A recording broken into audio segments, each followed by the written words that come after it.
Hello friend, आज मैं आप लोगों के लिए यूपी बोर्ड क्लास 12th का हाफ ईयरली एग्जामिनेशन 2024-25 का सामान्य हिंदी का पेपर लेके आया हूँ, जिसका पूर्णांक 100 नंबर का है। चलिए वीडियो को स्टार्ट करते हैं। आपके हिंदी के पेपर में कुल 10 नंबर का बहुविकल्पी प्रश्न है, जिसमें 5 प्रश्न आपको गद्य से और 5 प्रश्न पद्य से पूछे जाते हैं।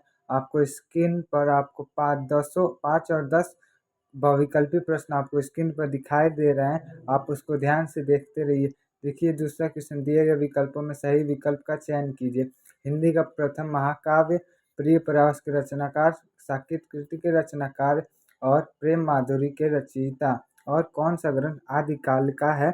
इससे बहुविकल्पी प्रश्न पूछे गए हैं। उसके बाद आपका लिखित में तीसरा प्रश्न है, दिए गए गद्यांश पर आधारित निम्नलिखित प्रश्नों के उत्तर दीजिए।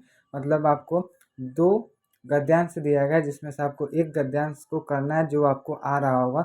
उसमें ज़्यादातर आपसे जो पहले और दूसरे लेसन से ही क्वेश्चन पूछे जाते हैं। उसके बाद चौथा क्वेश्चन जो 10 नंबर का है, जिसमें भी आपको 2 पद्यांश दिए गए हैं, जिसमें से आपको किसी एक को उसका संदर्भ सहित व्याख्या और नीचे प्रश्न पूछे गए हैं, उससे आपको उसका आंसर देना है, जो आपको स्क्रीन पर दिखाई दे रहे हैं, जो आपके बुक से पूछे गए क्वेश्चन हैं। आप ध्यान से इसको देख लीजिए।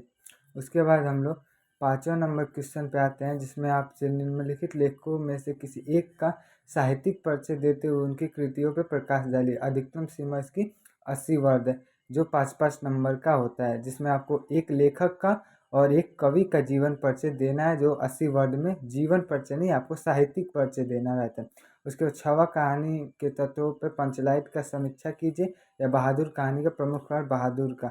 उसके बाद अपने हिसाब से नायक का चरित्र चित्र दे दीजिए। उसके बाद संस्कृत में आपको उसका संदर्भ सहित हिंदी में अनुवाद करना है, जिसमें आपको 2 गद्यांश दिए गए, जिसको में से आपको किसी एक को करना है। उसके ख में आपको 7 नंबर का एक श्लोक दिया जा रहा है, उसमें से आपको जो श्लोक आता है उसका संदर्भ सहित हिंदी में अनुवाद करना है। उसके बाद 9वां क्वेश्चन आपको मुहावरे और लोकोक्ति से पूछे जा रहे हैं। उसके बाद 10 नंबर क्वेश्चन आपको स्क्रीन पर दिखाई दे रहा है, जिसमें आपको युग्मों का सही अर्थ चुनकर लिखना है। उसमें आपको 1-1 नंबर का प्रश्न पूछा गया। उसके बाद निम्नलिखित शब्दों में किसी एक शब्द के 2 अर्थ लिखिए। आचार्य, आँख और अवैध मतलब पर्यायवाची लिखना है। उसके बाद ग में आपको किन्हीं 2 एक से शब्द में मतलब विष्णु के उपासक को क्या कहते हैं, जिसकी इच्छाएं बहुत ऊंची होती हैं, 1-1 नंबर के।